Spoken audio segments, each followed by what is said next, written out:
Party ने कुछ नहीं किया। ये महिलाओं के नाम पे सिर्फ और सिर्फ ये छलावा है, इसके अलावा कुछ नहीं है। हम लोग जी जान मेहनत करते हैं। आपको पता है कि मैं एक किसान की बेटी हूँ, एक गृहिणी हूँ। रात दिन मैंने मेहनत की है, रात दिन मेहनत की है, फिर भी इस पार्टी ने कदर नहीं। लेकिन भारतीय जनता 5 साल के अंदर विधायक ने हमारे को नहीं संभाला, लेकिन आज के बाद हम भारतीय जनता पार्टी से इस्तीफा देते हैं और भारतीय जनता पार्टी की पीलीभंगा से सुपड़ा साफ करेंगे। ये हमारे सभी साथी मैं पूर्व मंडल अध्यक्ष और जिला कार्य समिति का सदस्य हूँ और वर्तमान में प्रदेश में बेटी बचाओ बेटी पढ़ाओ आंदोलन का सदस्य हूँ। मैं ये कह सकती हूँ कि ये पार्टी है जो महिलाओं की हत्या कर रही है। कोई ये नहीं है कि लोगों को सहानुभूति दे रही है कि हम महिलाओं के लिए आरक्षण लेके आ रहे हैं, हम महिलाओं को यहाँ बढ़ा रहे हैं, कहाँ बढ़ा रहे हैं। ये साक्षात मैं बैठी, किसी व्यक्ति ने मेरा साथ नहीं दिया। यहाँ अप्रत्यक्ष रूप से बेटियों की हत्याएं की जा रही है बीजेपी में, भाजपा कांग्रेस प्रत्यक्ष और भाजपा अप्रत्यक्ष रूप से। ये एक हत्या हुई है, पीलीभंगा में हत्या हुई है, संग्रिया में हत्या। तस्वीरें जो है आप पीलीभंगा से देख सकते हैं और द्रौपदी मेघवाल के निवास स्थान पर जो है पीलीभंगा विधानसभा के कार्यकर्ता जो है उनके समर्थक जो है वो एकत्रित हुए हैं और यहाँ पर जो है एक पंचायत बुलाई गई थी और यहाँ पर जो है कह सकते हैं कि साफ शब्दों में भारतीय जनता पार्टी की जो है पूरी तरह से बगावत यहाँ पर हो चुकी है। द्रौपदी मेघवाल से बातचीत करते हैं, क्या वो चुनाव लड़ेंगे और क्या फैसला वो आगे लेंगे। पार्टी ने महिलाओं को उत्थान के लिए नारी शक्ति की हमेशा नारा दिया है, लेकिन यहाँ हनुमानगढ़ जिले में एक भी महिला को टिकट नहीं दी गई है। क्या कहना चाहोगे? पार्टी ने कुछ नहीं किया। ये महिलाओं के नाम पे सिर्फ और सिर्फ ये छलावा है, इसके अलावा कुछ नहीं है। हम लोग जी जान मेहनत करते हैं। आपको पता है कि मैं एक किसान की बेटी हूँ, एक गृहिणी हूँ। रात दिन मैंने मेहनत की है, रात दिन मेहनत की है, फिर भी इस पार्टी ने कदर नहीं की है हमारी, बिल्कुल भी। मैं ये कह सकती हूँ कि ये पार्टी है जो महिलाओं की हत्या कर रही है। कोई ये नहीं है कि लोगों को सहानुभूति दे रही है कि हम महिलाओं के लिए आरक्षण लेके आ रहे हैं, हम महिलाओं को यहाँ बढ़ा रहे हैं, कहाँ बढ़ा रहे हैं। ये साक्षात मैं बैठी, किसी व्यक्ति ने मेरा साथ नहीं दिया, किसी व्यक्ति ने कि हाँ कि ये है जो अच्छी है, काम करने वाली, इसको आगे बढ़ाओ, किसी ने साथ नहीं दिया। ये चोरों की, गुंडों की पार्टी है, इससे अलावा और कुछ नहीं कह सकती। ये धोखेबाजों की पार्टी है। जिले में 2 महिला थी, मजबूत दावेदार थी, दोनों को टिकट नहीं दिया गया। बिल्कुल नहीं दिया गया। यहाँ एक भारतीय जनता पार्टी थी, जब महिलाओं की ये से होता था कि महिलाएं आगे बढ़े, लेकिन ये अब इस पे से विश्वास उठ गया कि ये नहीं कर सकती भारतीय जनता पार्टी, ये काम नहीं कर सकती।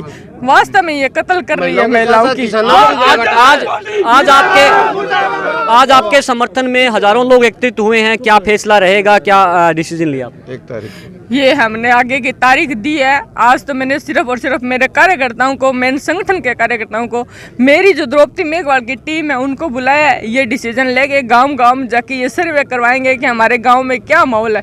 प्रत्येक गांव में ये जाके देखेंगे कि हमारा ऐसा माहौल है, इतने वोट आएंगे, हमें इतने आएंगे। उसके बाद आगामी तारीख हमने दी है, उस तारीख को फैसला करेंगे और मैदान में डटेंगे। क्या द्रौपदी मेघवाल के जो आंसू है वो पार्टी को कहीं ना कहीं नुकसान पहुंचाएंगे? बिल्कुल। बीजेपी खत्म। पीलीभंगा विधानसभा में बीजेपी का सुपड़ा साफ। हनुमानगढ़ में 5 बीजेपी की सीटें आने वाली थी, 1 भादरा की आएगी, 3 तो गई।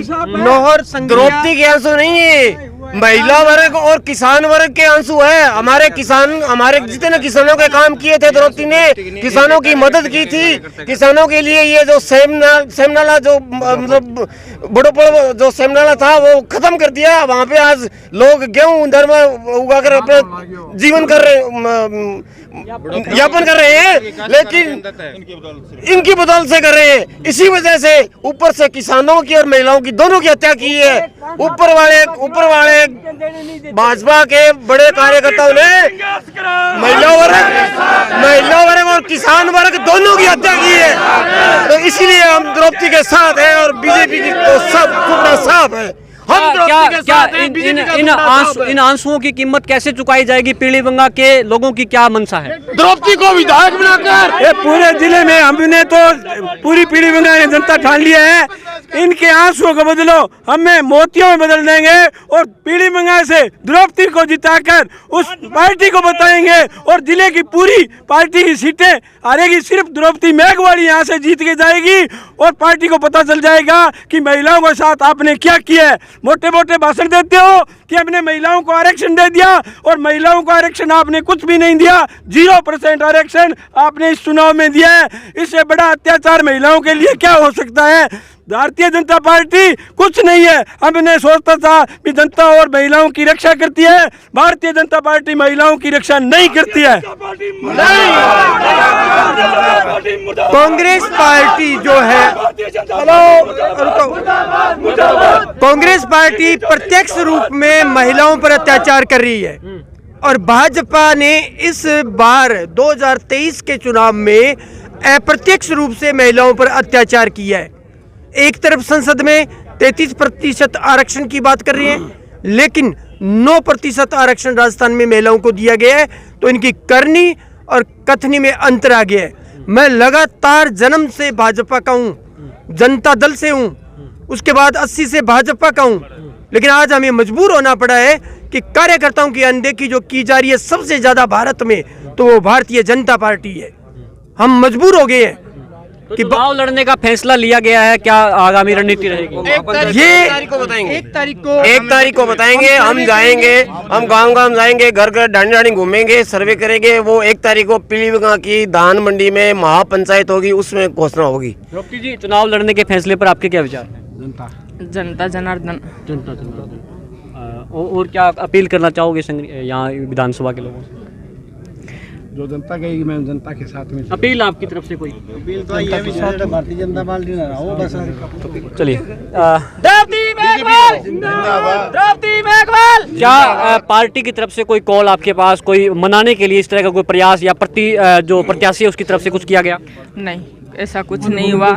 यहाँ पे राजस्थान की हालत देखें तो पूरे भारत के अंदर एक हमारी महिला नेतृत्व कर रही थी वसुंधरा राजे, उनको भी दरकिनार करने की आपसे कोई ऐसा छुपा हुआ नहीं है कि उनको बहुत ज़्यादा राजस्थान में परेशान किया गया है। यहाँ मुझे परेशान किया गया है, जो नेतृत्व जनता को दिल में बिठाए बैठे उनका तो ये हत्या कर रहे हैं। इनके ऊपर हम क्या करें? अब जो भी करेंगे वो मेरे कार्यकर्ता करेंगे, मैं उन्हीं पे डिपेंड हूँ। 1 तारीख को बताएंगे। भाजपा की नीति बता देते हैं। भारतीय जनता पार्टी की वर्तमान में ये नीति है कि 2023 का चुनाव भले ही हार जाएं, लेकिन 2024 की तैयारी कर रही है कि 2024 का चुनाव जीतना है। यानी ऐसा कर रही है भाजपा। इस हिसाब से सिंबली इस हिसाब से बांटी है कि यहाँ वसुंधरा मैडम ने अपने मुख्यमंत्री ਅਸੀਂ ਜ਼ਿੰਦਗੀ 'ਚ ਸਾਰਾ बीजेपी पार्टी ਦੀ सेवा करी ਆ, ਪਰ ਸਾਡੀ ਸੁਣੀ ਨਹੀਂ ਗਈ। ਅਸੀਂ ਅੱਜ ਤੋਂ ਬਾਅਦ बीजेपी ਛੱਡਤੀ ਔਰ ਅਸੀਂ द्रौपदी मेघवाल ਦਾ ਜੋ ਸਭ ਸੇ ਸਵਾਲ ਇਹਦੇ ਨਾਲ ਔਰ ਜਿਤਾਵਾਂਗੇ ਪਾर्टी ਨੂੰ ਦੱਸਾਂਗੇ ਵੀ ਥੋੜੀ ਟਿਕਟ ਦੇ ਦਿੱਤੀ ਹੈ ਕਿ ਸਾਡੀ द्रौपदी ਜਿੱਤਦੀ ਹੈ। ये हमारे साथ जो है द्रौपदी मेघवाल थी और उनके समर्थक थे, जिन्होंने एक संकेत दिया है कि भारतीय जनता पार्टी में बड़ी बगावत जो है पीलीभीत विधानसभा में, और जो है यहाँ पंचायत में जो फैसला लिया गया है कि टिकट जो है भारतीय जनता पार्टी की वो वापस वैसी के वैसे ही भेजी जाएगी।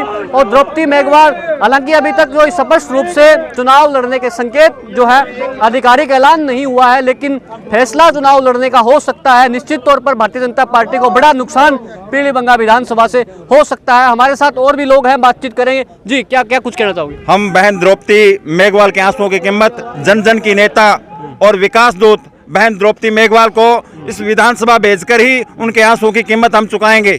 जी, तो भारतीय जनता पार्टी की टिकट का क्या रहेगा? टिकट का क्या रहेगा? मैं भेजेंगे भारतीय जनता पार्टी। आपको पीलीभीत विधानसभा का 1977 में गठन हुआ था। भारतीय जनता पार्टी की एक ही रीति नीति रही है, यहाँ से निर्दलीय लड़ो और अगली बार पार्टी का सिंबल लाओ। हमसे एक ही गलती हो गई थी, हमने पार्टी आलाकमान की 2018 में बात मान ली थी। हम निर्दलीय चुनाव नहीं लड़े, तो इसलिए पार्टी ने हमारा फिर अब मौका नहीं दिया। हम उस टाइम टिकट निर्दलीय लड़ लेते और उनकी सीट 2018 में हरा के भेज देते, आज वो घर पे आके हमें टिकट देते। और भारतीय जनता पार्टी मोटा मोटा हमने देख लिया, रुपया टिकट मिला जी, ऊपर रुपया लिया टिकट देवे। तो इस बार निर्दलीय चुनाव लड़ रहे हो, तो अगली बार क्या आप इस तरह की संकेत दे रहे हो कि हम फिर से भाजपा में जाएंगे? भाजपा घरे आवेगी, जाने की जरूरत है।